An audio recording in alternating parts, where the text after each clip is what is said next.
All right, buddy, here we go. Getting a little nippy up in these parts. Oh, yeah, I had a few people saying Training Peaks this morning that it was quote-unquote chilly outside. It's not chilly here, but it is a perfect. I'm rocking out a hoodie. Yep. Shorts and a flip-flop, so you all know that I am as happy as I can be this morning. Good morning. It is September 19th. The year is 2023. Welcome aboard, everybody. You're listening to the Crushing Iron Podcast, and this is episode 715.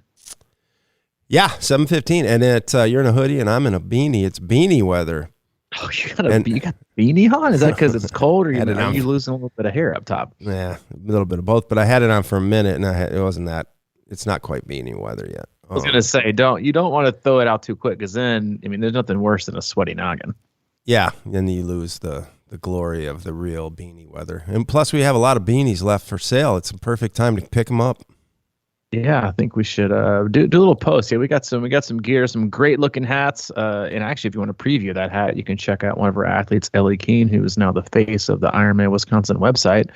We got a lot of good hats. Maybe we'll post a link to that in the show notes in our closed Facebook group. We got a lot of great gear, and it is the best time of year for new gear because we need more clothes. It's getting cool. Fall weather is here. Had a pretty timid, I would say, racing weekend after how busy things were a couple weekends before, but we have some awesome racing news that we'll get to here in a minute. It's the first time tuning in today.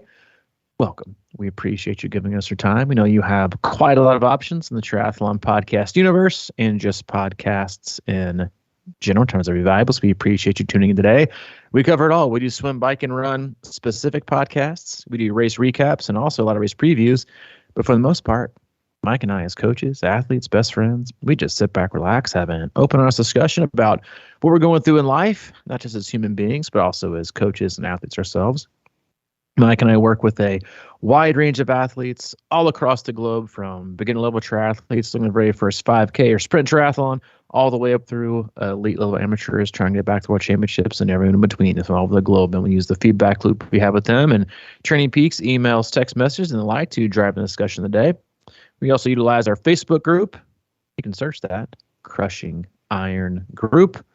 Answer one simple question. We'll let you right in. Awesome people, fantastic community, solid resource. We'll go in there once a month, give or take, every 3 to 6 weeks. Do a little bit of Q&A, take the pulse of the community at large, and answer as many questions as we can on a podcast. But that's it. We don't do sponsors. We don't do ads. But we do have an agenda. And that's to keep you happy and healthy in your endurance sports journey. Man, I thought you're back with the intro. I was back, baby. You couldn't wait, man. It was like I took one day off, but today felt smooth. That was a real smooth one. Thank you. Sometimes I've had a little bit too much coffee, and I'm just kind of like, I won't breathe the whole time I do it. And then my mouth got all saliva, and I'm like, I just got to take it smooth and cool and be calm. It's just like, towards the end of the podcast about, our agenda is to keep you happy and healthy in your endurance sports journey. That's an all year journey, right? We talk about, most people think happy and healthy. They think, your biggest training blocks, the busiest time of year and your A races, but a lot of it is just, it's a year round thing, which is, I think, one of the bigger challenges of coaches. I think a lot of coaches think that, during the race season is the hardest part, in both types and times of the year with athletes. There are not negatives, but there are things that are more difficult and things that become easier. During the racing season, motivation is high, right? Structure is there, predictability is there. The race is close, right? You know what you're training for. We know what we got to do. If you're 3 or 4 weeks out from a race and you see an issue and something, you're like, you know what? Screw the race. I'm gonna take the next 2 or 3 weeks and really work on my swim. No, you just kind of, it's predictable, right? But then when you kind of end of the year, into September, October, November, you're kind of, in my opinion, you're kind of like detoxing from the year, right? And you're just kind of like, let the dust settle. Don't jump to any conclusions. Don't bow out of the sport. But at the same time, don't do a fucking cannonball in the deep end and sign up for 5 races. Let it sit. Enjoy yourself. Keep healthy. Stay active, do things that are fun, and then, kind of like we touched on last week, is, identify some of those problem areas, and then make that the focus, which is maybe something we can talk about today. But before we dive too far into the meat and potatoes of today's podcast. Back in August, we did a Q&A. Mm-hmm. One of the athletes there said, "What would you guys do if you were the CEOs of Ironman?" And we threw out a few options. One of them being solid options. Bring back the oldies. Bring back the good stuff. Bring back the races with some, like, a borderline, cult-like following. Races like Louisville or Tahoe or Wildflower, or some of these races that people just really, really miss, that have, a place in our sport, that are sentimental, which is gets people out of it. A lot of people miss. I'll be honest, I didn't miss Louisville when they changed the date to October. It just lost. It just felt like, it went from a hard, kind of iconic, the tough show up, the tough show out, and then they kind of went to the fall weather in October, and then they kind of got what they got. They got shit weather for about 3 years, and the race was gone. Well, guess what, folks? The rumor is it's back. Yesterday, we heard rumors of this, some grumblings at Ironman Wisconsin from a few people in the local scene that, there might be a 70.3 in Louisville coming. And as you know, and as I've said so many times on this podcast, one of my special places that I got a lot of feelings about Louisville. I love the city. Got a lot of incredible memories there. You and I got a lot of memories there.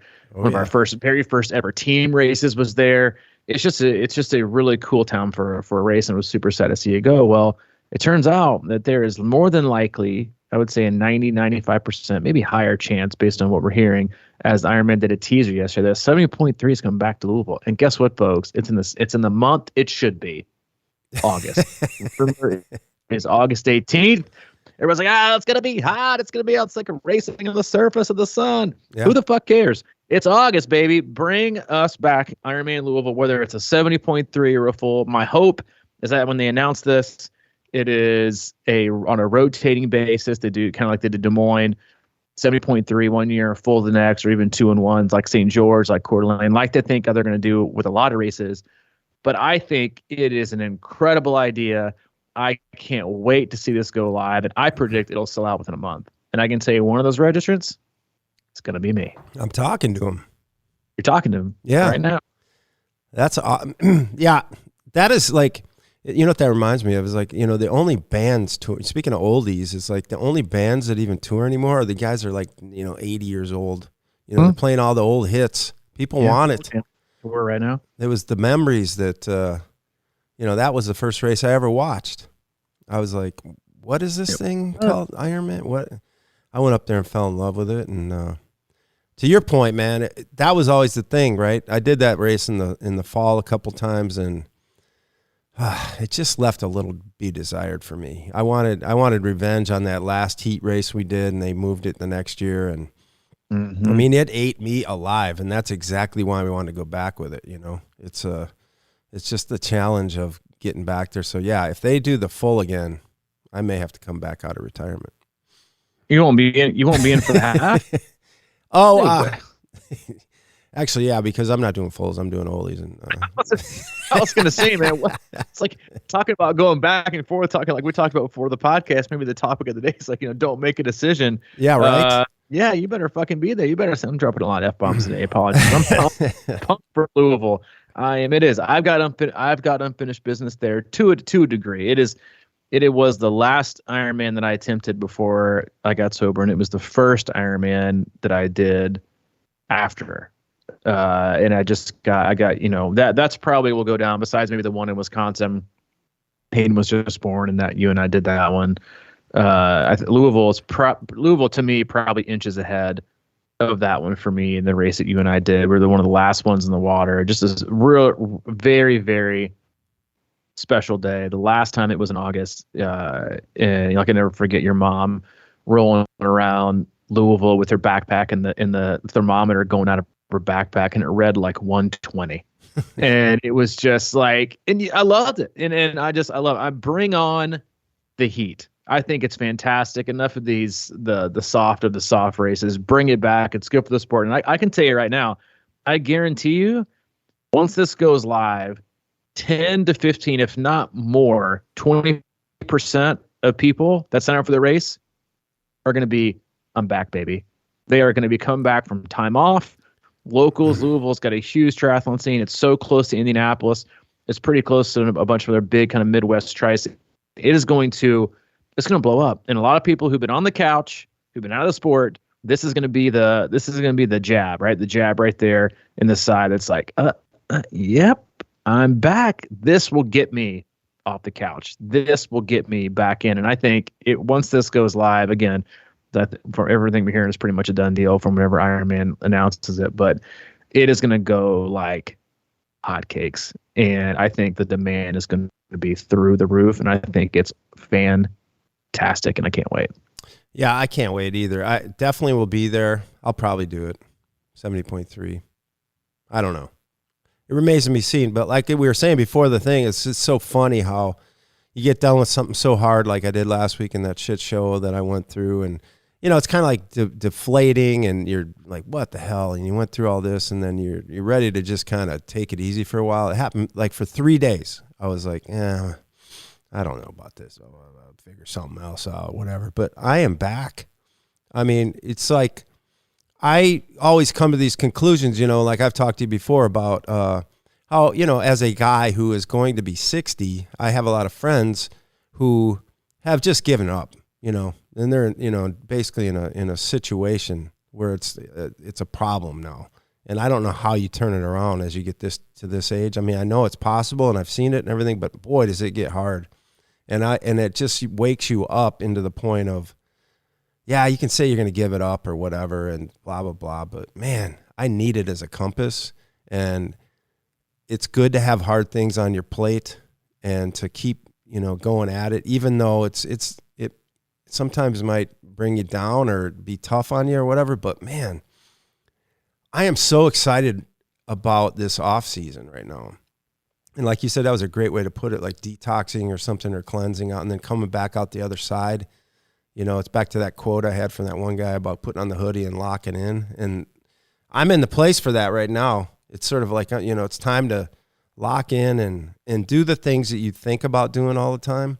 You know, we say it every year. And how do you get your mind in that spot where, you know, you work on the agility and the mobility and you kind of do things that you want to do to get better next year and make it not quite as hard, because I don't think it has to be. I think a lot of us get behind the 8 ball, and me in particular, and just make this sport a lot harder than it should be. And now's the time, but, you know, and I'm really feeling it actually the last few days of, you know, looking out and knowing the cold's coming and it's time to kind of just, you know, turn inward and get focused and do the right things you got to do. I'll just be sitting up here writing books and who knows what else, man. I'll just be locked in off the grid. Wait, you've committed to writing a book this off season? Yeah, it's going to be done. Oh, damn. Outstanding. And maybe I like what else am I going to do? I got nothing else to do. And maybe I'll make that documentary that I keep talking about. I mean, hey, wouldn't it be fitting? You could release it at Ironman Louisville. Oh yeah, because that would make sense. We got a lot of footage from that race. Honestly, if I'm being honest, my favorite videos, you should go on YouTube and look up Crushing Iron Videos Louisville. I think my favorite videos you've ever done are from that race. Yeah, there's some cool ones. I mean, you got some great ones from Chattanooga and Wisconsin and some other ones. But no, I mean, you bring up something like, and I know we touched on this last week, but I still think, you know, the first week or two after big races, and again, I know a lot of people are still you got Chattanooga this weekend, you got Augusta, you got the 70.3 up in New York. You get a lot of races still on the books: Florida, Arizona, Cozumel. And so there's a lot left, but you know, a lot of people are also done. And so if you're still training, stay focused. I know. I got chastised for that yesterday, actually. Hey man, I'm still racing.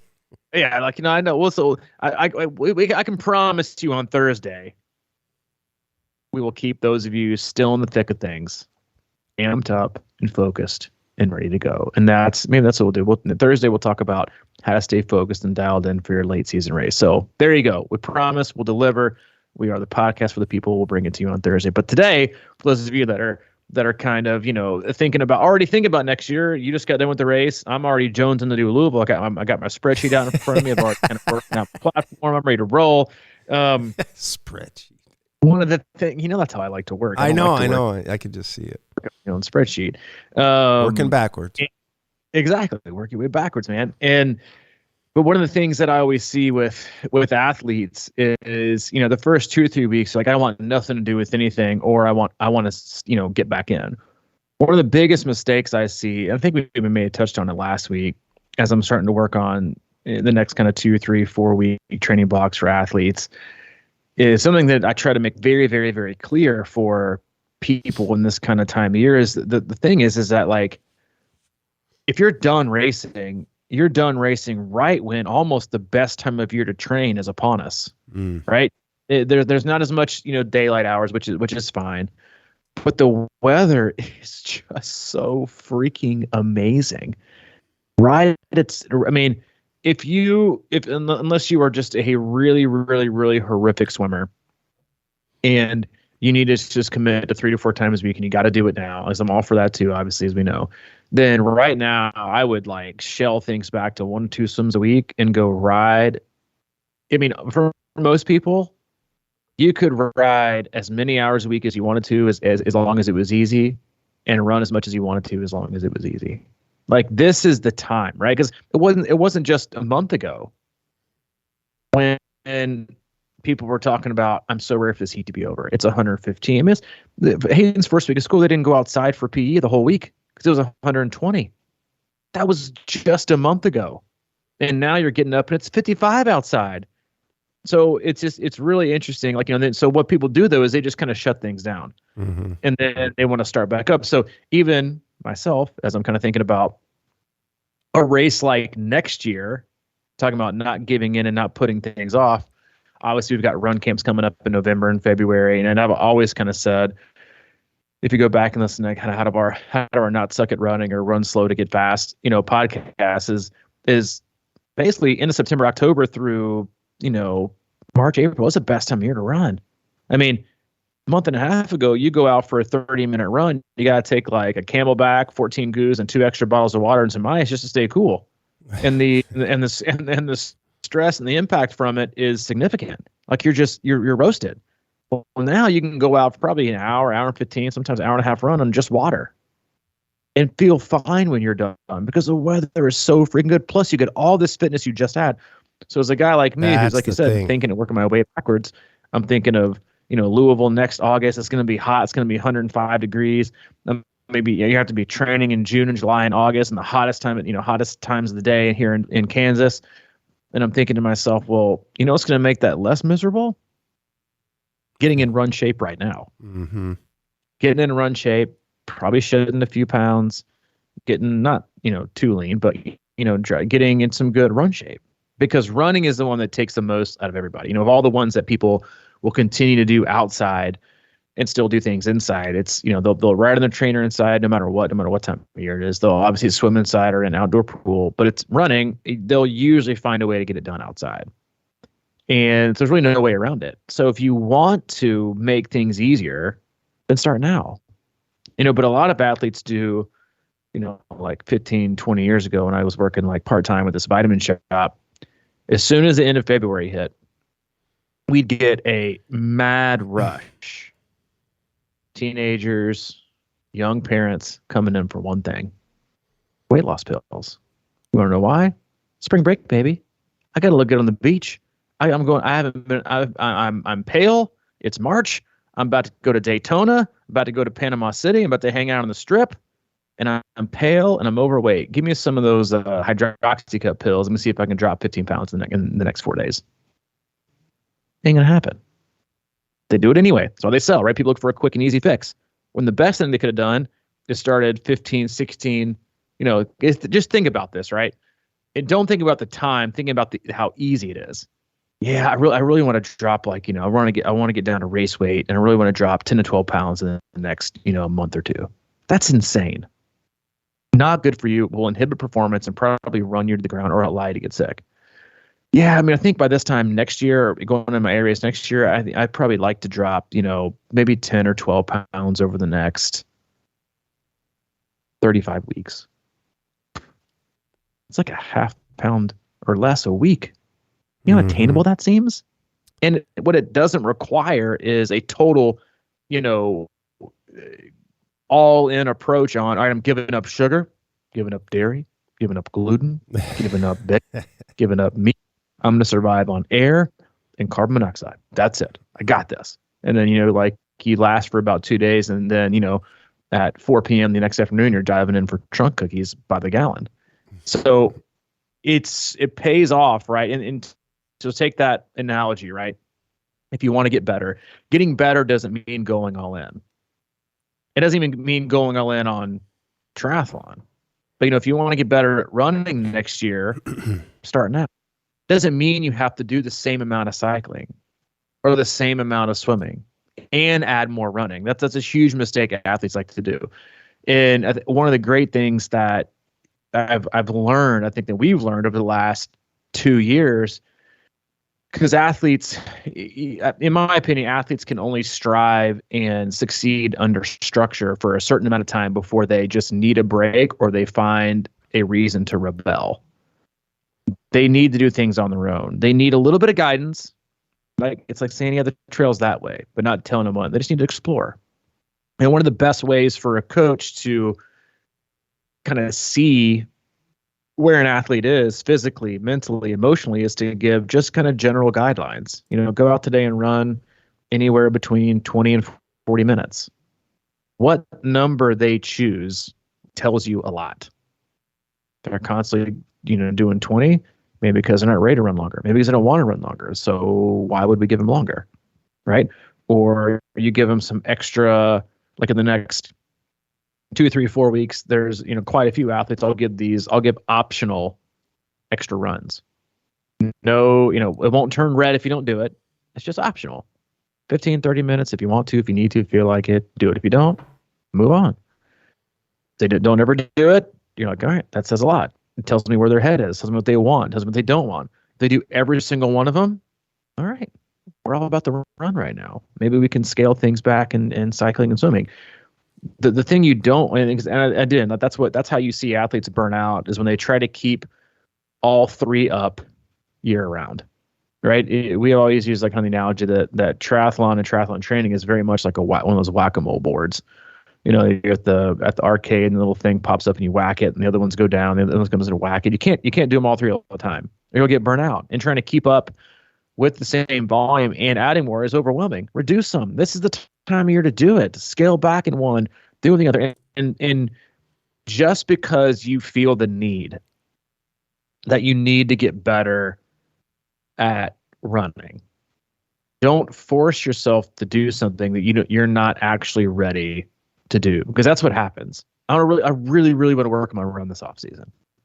I really want to get better. Okay, well, this is what it'll probably look like, and then after a week or two, they're like, I'm not feeling it. I don't like this. This isn't for me. Maybe I really don't want to get better at running, or I just hate running. Maybe that's why. So I just don't want to do. I'm not going to run at all. And then, but it's not. People don't pick a discipline. Usually, they pick the whole program. They pick the whole week. I just need a break. No, you don't. You need a break from running, or you add more cycling and more swimming and keep a couple runs, right? Again, like going back to like the whack-a-mole and the puzzle and like the little bit of the give and take, is you always kind of have to massage the athlete's attention span and caring. Is like, can we still get better at running by cycling and swimming a lot? Yeah, we can definitely increase aerobic capacity and increase endurance. We still need to keep up the durability piece of it. Maybe add some strength training in there. So we can still do that. You don't have to do all in, but most people give up the whole thing. I just can't do it. It is too much. Do whatever you want and be okay not doing everything, but figure out what it is that you're loving and then use the other things to complement it. Don't force yourself to do something that you don't love, because then you find no compliments at all. And that's when you find athletes want to take, these really, really, really long breaks of just being totally sedentary. Because the fact of the matter is, and every athlete should know this, and every coach hopefully does know this and would tell you this, from age group coaches to beginner coaches all the way up to professional coaches, is that detraining is part of the program. Losing fitness is part of the program. That's just a fact. you cannot stay in a consistent linear trajectory of constant improvement 24/7.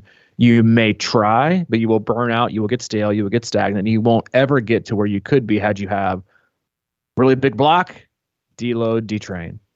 Another really big block, deload, detrain. You go from being up to a 2 to a 4 to a 6 to an 8 to a 10 to a 12 versus being on a very stagnant, I want to always get better, 2, 2, 2, 2, 2, 2, 2, 3, 3, 3, 3, 3, 3, 3, 3, 4, 4, 4, 1. I'm hurt. I'm stale. I'm not getting any better. Detraining is part of it. And you have to embrace that, because that's another thing you see athletes go way out or way in, and none of it is good for you come March. Yeah, I love what you said earlier about the part of coming off a race like this and the fitness gain and taking advantage of it in a smart way. There's been a lot of times when I'll get done with the Ironman and, have a crappy run and be like, I got to go out and get this run back in shape. And I'll go out like 3 or 4 days later and run for about 12 minutes and be like, yeah, I'm not really feeling this. And then it goes backwards. It's like, I'm too wiped. And then so this week I kind of let it go for the whole week. And I went out yesterday. I'm like, I feel like running. I actually feel like it. I'm not forcing it or anything like that. And I went out and I said, I'm going to just take it easy. And I ran real easy, 30 minutes or something. And I was like, okay, I could get into this. And it always reminds me of how I used to handle final exams in college. It's kind of that you cram and you can do it. And I pulled it off a lot, but there's such a small margin for error. And if I would have just, got done with finals and said, okay, next time I go through this, I'm going to start studying right now, just a little bit, just to build up my buffer for mistakes and have some, ammunition in the back room to kind of handle this if I get into a pickle. And I think that so many people, it's so easy to do that. You kind of like, a cramming week of final exams. It's like you're wiped out for the next week or so. And then you're just like, I never want to see that shit again. And then you eventually have to kind of suck it up and go back through that cycle. But training to me, has always been like, man, if I could just find that juice right afterwards, just to kind of be back in the game a little bit, and how much further ahead you would be if you can find the right way. And like you're saying, detox some of the shit that went through but rebuild in a stronger manner. I just think it makes the whole thing easier. Plus, a lot of times as I'm training, I'm kind of pushing the envelope to the edge. And that's, like I said, it's possible to get, to score a B or an A on a final if you're, really pulling out all the stops, but the odds are not that great. And if you've got the background and there's just more margin for error. And also it makes, I went through certain cycles where I really enjoyed studying and studying certain classes and things like that. And those are the ones that obviously were easier. And it makes so much sense to figure out what is enjoyable right now and do that for the next 3 months or whatever, 4 months going into next year, and just be ahead of the game with something you love. And if you can, and all of a sudden, if you're like able to run 8 miles with no big deal coming out in February, those longer runs are just not going to seem as daunting, and you're going to be ahead of that. And in the whole, beat you down throughout the training cycle is going to not happen as much. Because it's like every time I went out for a long run, it was like, okay, this could be hit or miss, and you don't want that feeling. And so it's really kind of an exciting time. It's sort of it feels like a rebirth opportunity here to like be like, all right, find the enthusiasm, find something you're excited about.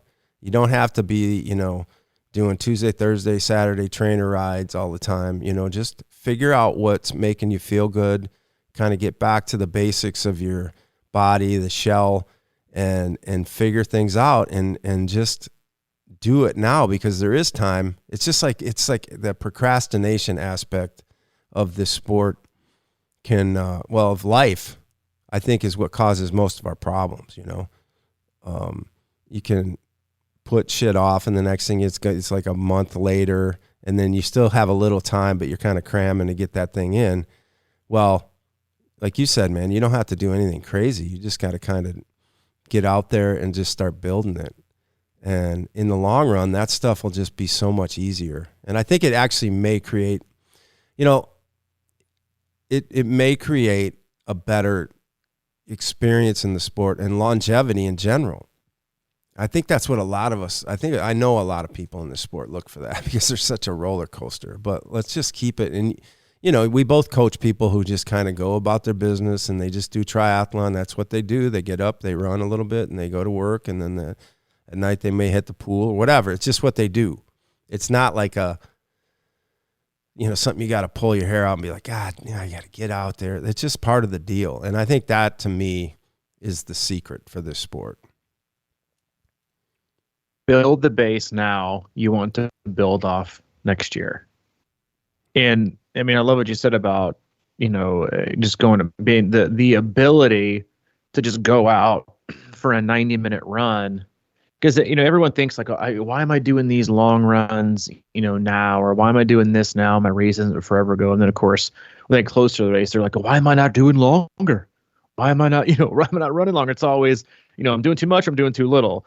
And you're like, I mean, there's, once a month throwing in like, an hour, 15 hour and a half run, like keep that durability. But the thing is that long run is relative. So is long ride.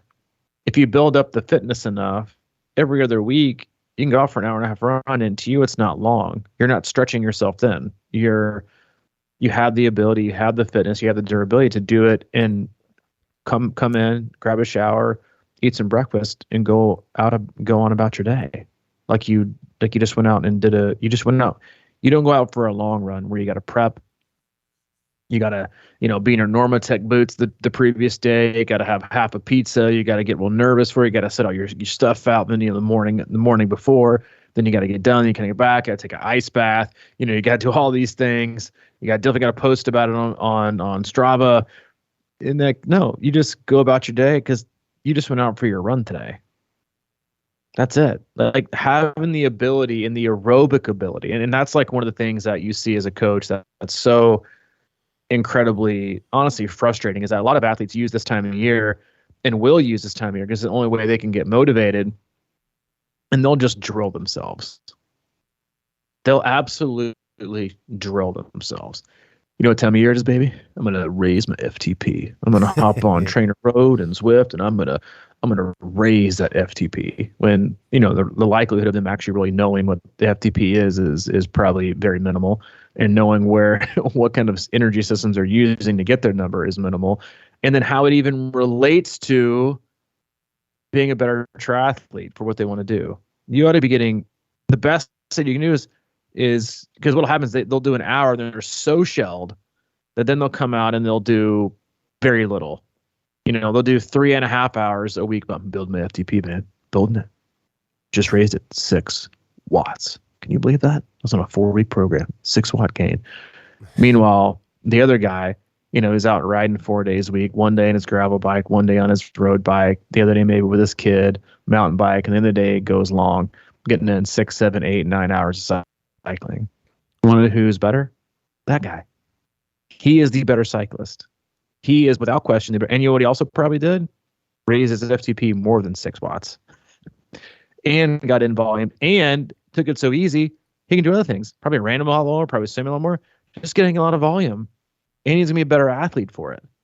A much better athlete for it. But what happens is everyone flips things around. They want to really, really, really create this inner, focus on the short, the hard, the track workouts, the FTP building. Then they want to go long, when you should really kind of do it a little bit, the backwards way, and for most people, and getting in, that's like it's the I call it the don't think about volume. Just go out and run for a while. Keep it easy. See how much volume you can get in a week, and love it and feel good. The person who takes it all easy, 90% of the workouts are easy, maybe sprinkling one hard swim and a couple of intervals on the bike, a couple strides on the run, they're getting in probably twice as much volume. and be better off because of it. And you know what? They'll probably also have way more fun doing it. Getting outside, being outside, for God's sakes. Do as much as you can outside. Like, have flexibility. If you get a prescribed workout that's pre-built in Training Peaks and you can't do it perfectly outside, because we all know that they'll inhibit your race day performance, is scrap it, get outside on your bike and go ride, and just try to stick to the integrity of the workout. Be outside, enjoy it, because you know what? 3 months from now, everyone's gonna be talking about how cold it is and how much they can't wait for it to get outside again. Be outside, do your stuff outside, enjoy yourself, have a good time, put in some easy volume, because that's the thing, right? Is we talk about detoxing and detraining for the body, but a lot of it's also the mind, right? Detox from being so mentally and emotionally rigid and structured, right? I mean, a lot of athletes, they want coaching because they want an outline, they want structure, they want accountability, they want to get better. A lot of that too is knowing and how much of a leash you really have with an athlete to push them, and you only have a couple times a year where you can really ask an athlete, listen, we've got this next 5 to 6 weeks.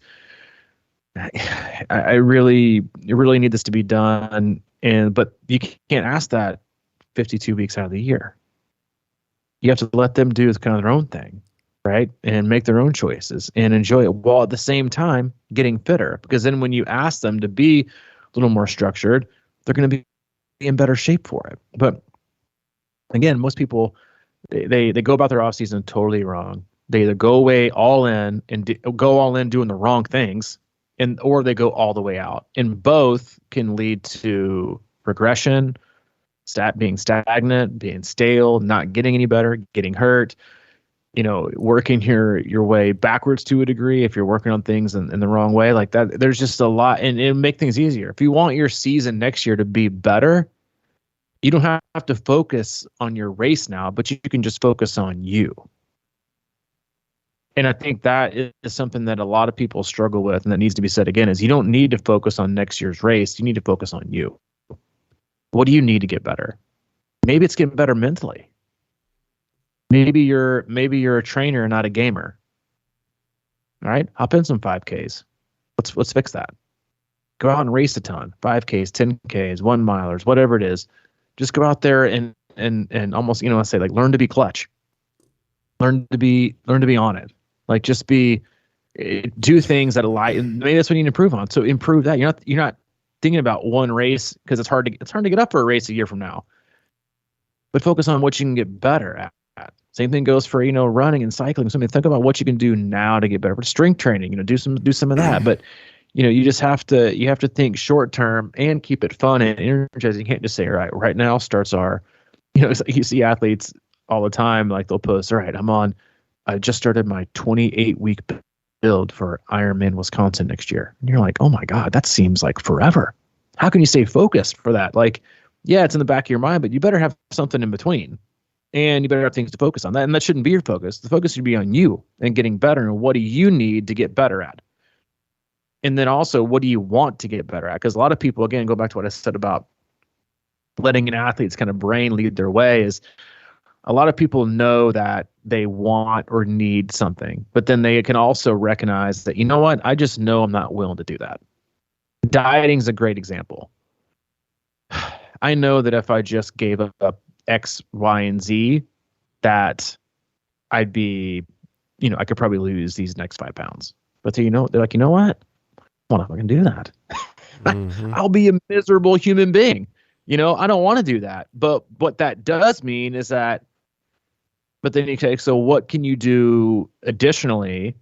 I could probably walk a little bit longer each day. I could probably get in a few extra runs, and I can probably cut back on this and this and this and still lose 5 pounds.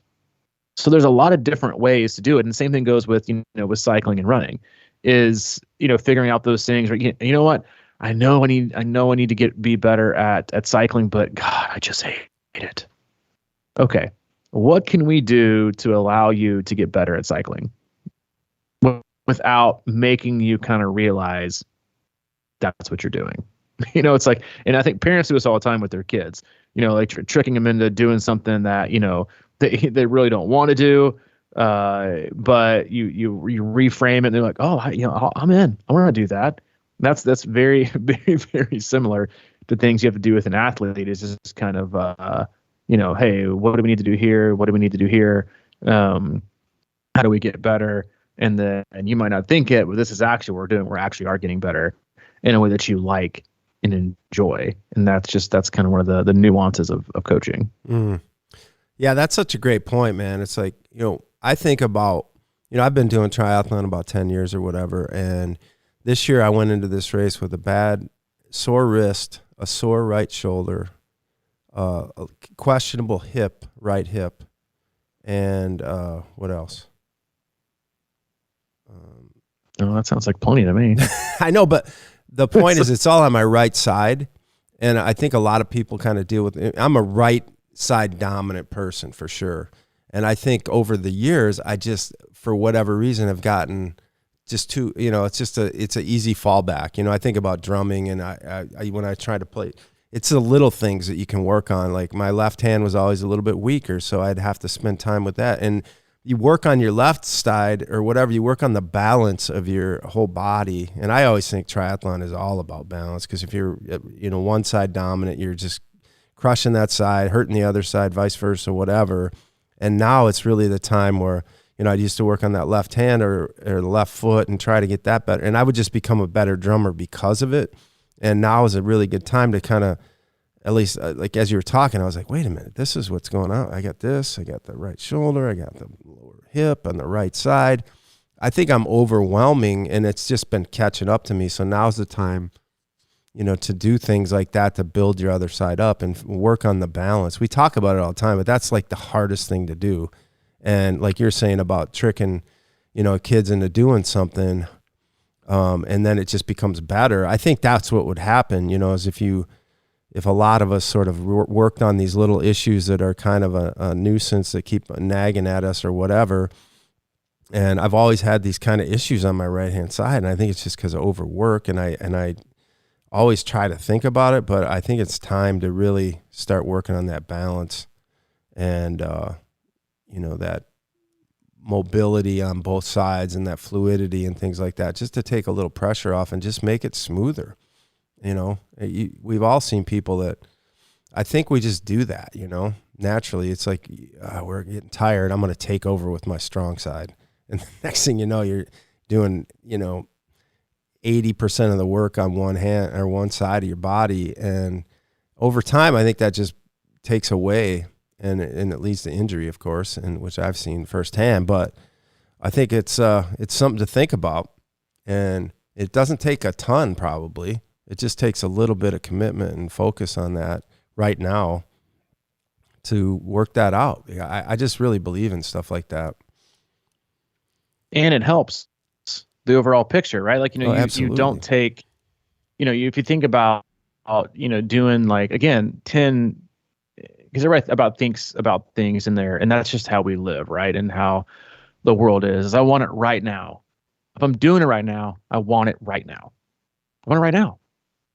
Like example, like Hayden, we started giving him chores and so he can have an allowance. Like he takes out the trash, he takes out the recycling, he feeds Kona, he refills, he does all that kind of stuff. And I said, I'll give you $3 a week, because all he was doing was asking for, I want to earn some money, I want to do this, and I want the money, but do you have cash?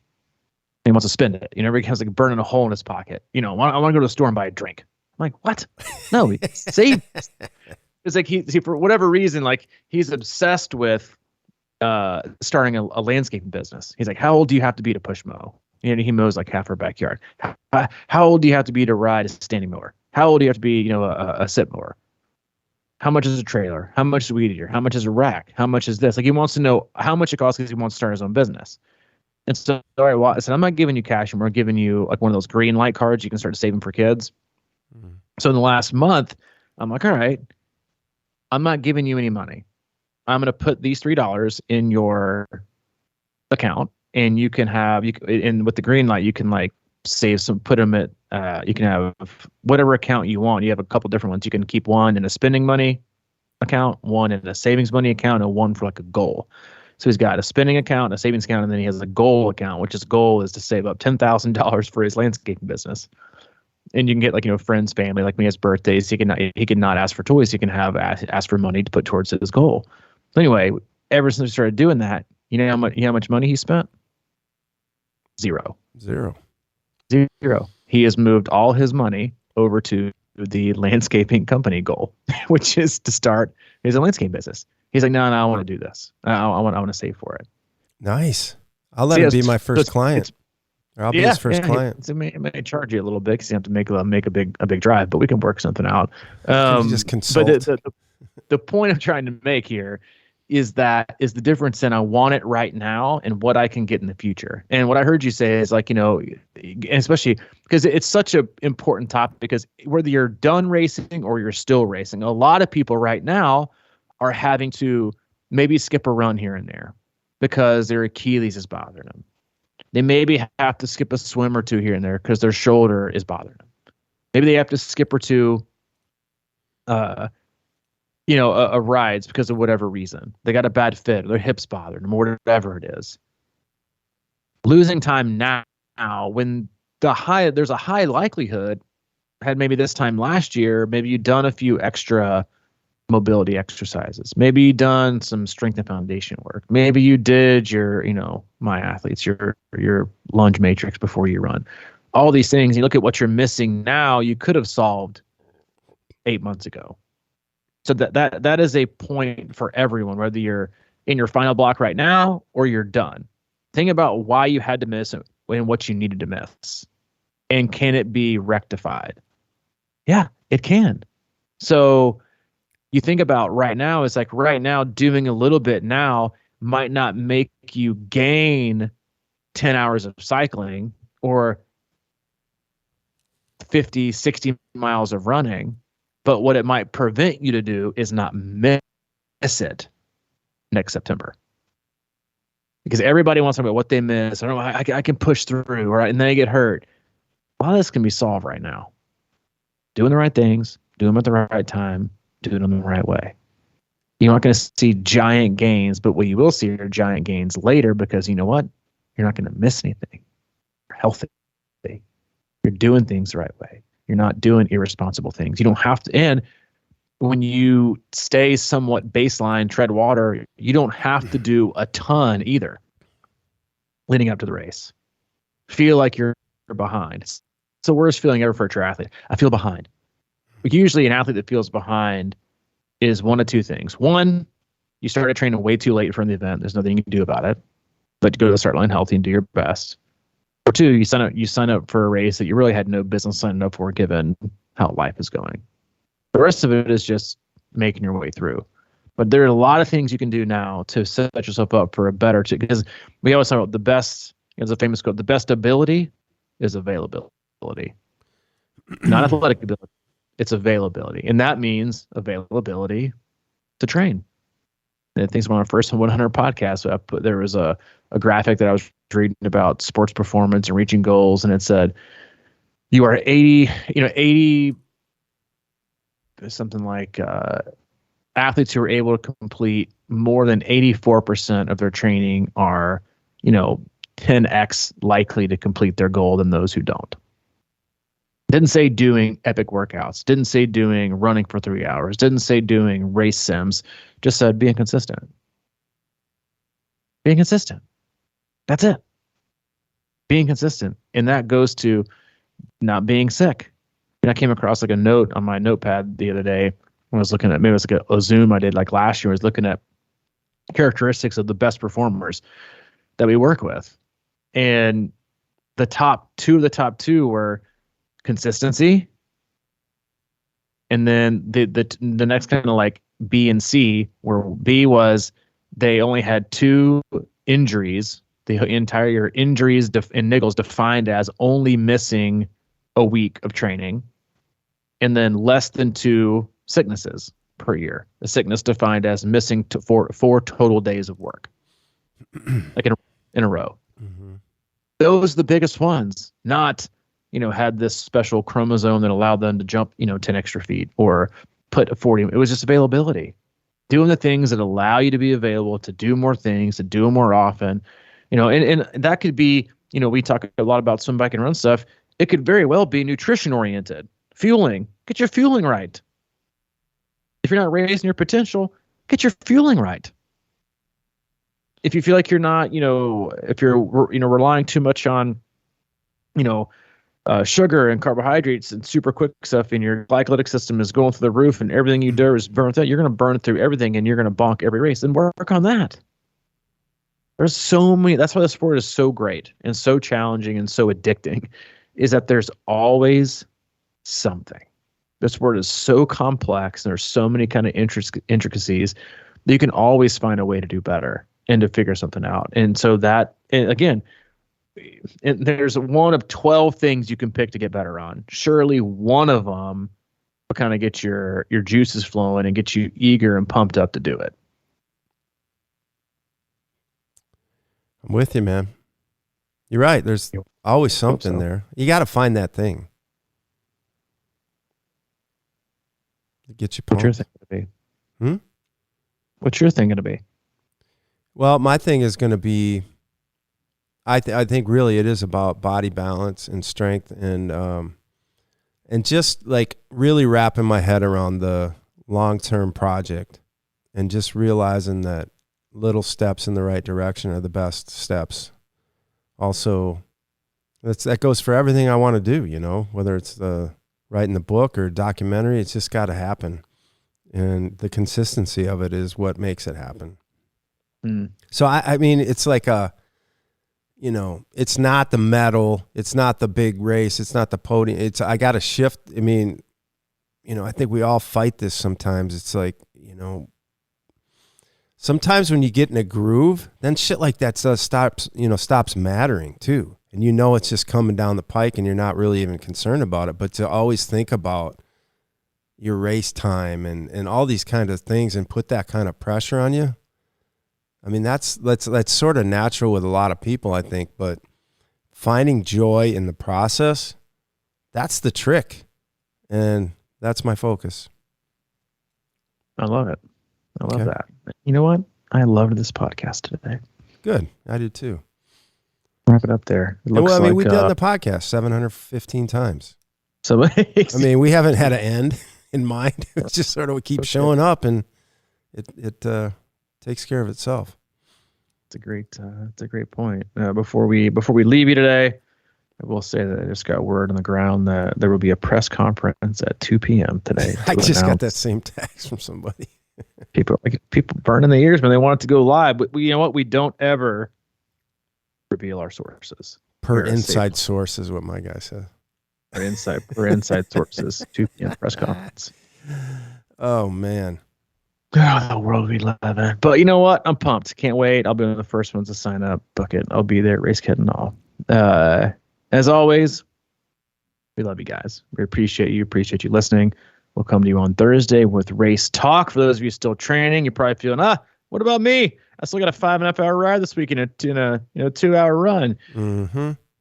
We'll bring the heat for you on Thursday, as well as some more specifics, hopefully on the race course that will be Louisville 70.3. If you need anything, go to our website, c26triathlon.com, and there's a one-stop shop for all things coaching, camps, and community.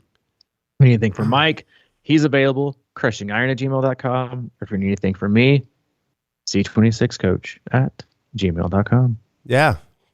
Go get a hoodie, a C26 hoodie or beanie. It's time.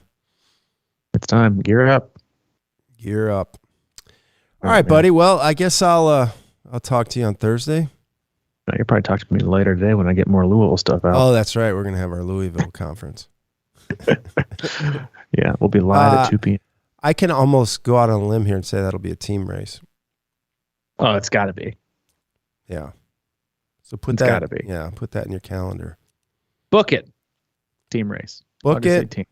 Put it on your calendar. Come see us. Check out the hotel stays. But yeah, and I gotta walk by my mannequin too.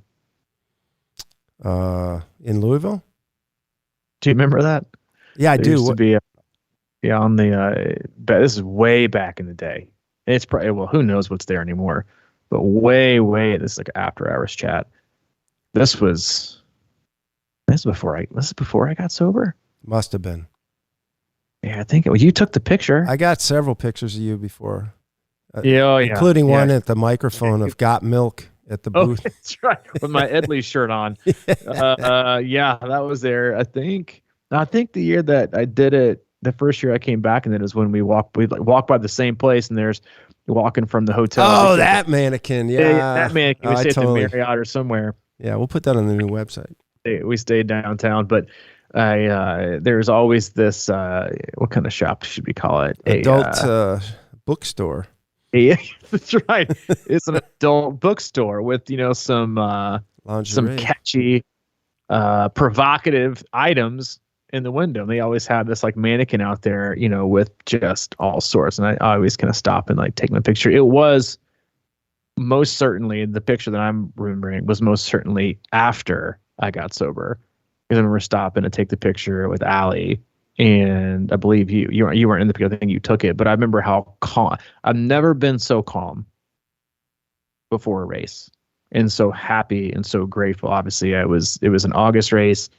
I got out of treatment in February. I didn't train for like a month, and just kind of went semi all in training for Louisville. I remember that is the most cool and like relaxed and free I've ever felt going into a race was that morning. Yeah, a lot of memories in that town. A lot of memories. I think that was our first team race ever. It was?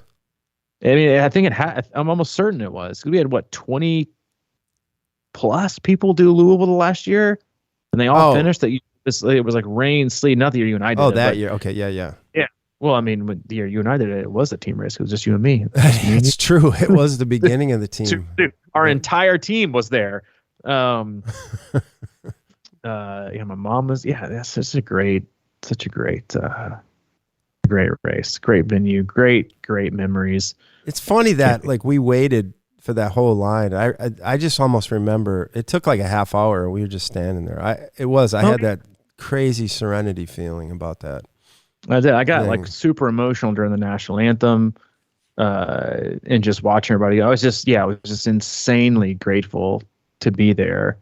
And to this day, it's probably one of my best overall races I've ever put together. So hot, so freaking hot that day. I think you've even got like the little in one of your videos you got our little fist bump before we hop in the water on the pier. Oh yeah, that was solid. That was picture. great. I'll dig that picture. That Otis, yes, stellar idea, stellar shot. Yeah, I got off the bike. Awesome. That was my second Ironman, I think. Yeah, it was 14. Yeah.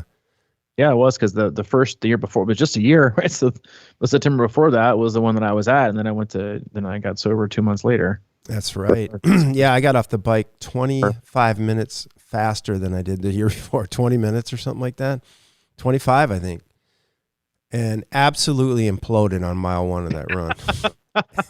And I ended up being like 30 minutes slower overall or something like that. I remember seeing you. You were not happy. Holy shit, I was not ready. But that's why I want to go back. That was the end, right? So, see, that's the thing about races like that is a lot of people, when the races are hard and they offer so many different, and again, to be honest, it did offer that, right? Even when they moved it to October, it offered shit weather, but shit weather is hard to deal with. Mm-hmm. Cold, wind, rain. I think it was sleeting one day. Or sleeting part of the time. It was just crazy temps, crazy weather, no matter what you got. But it was one of those where it's the more you add in, the harder it is to get right. The harder it is to nail. And triathletes, most of them at their core, they don't like not getting it right. Mm. And so when you offer courses that aren't straightforward, easy ass swim, pancake flat bike, perfect weather, easy run, it's a lot easier to get right. And then you're kind of like, you get disinterested. Nailed it. And then I want to go back and do it over again. If you do, that's fine, but you're just kind of always competing against that same thing. But races like that are really, really tough, and you really never know what you're going to get. I think Ironman Chattanooga has the same thing, the same lore, in that it's been so freaking hot so many times, it's just hard to nail. And I think those, as much as we try to make the sport softer in a lot of ways. I think races like that offer a legit challenge are a lot of the ones that stay around. Wisconsin's one, right? It's a tough course. They stick around. You know, you don't want to be too tough, too impossible. People won't go back, but it's just enough to keep you honest and to keep you coming back to try and do better the next time. Just like we will with our podcast. And we'll see you on Thursday. All right, buddy. Take it easy. See you, man.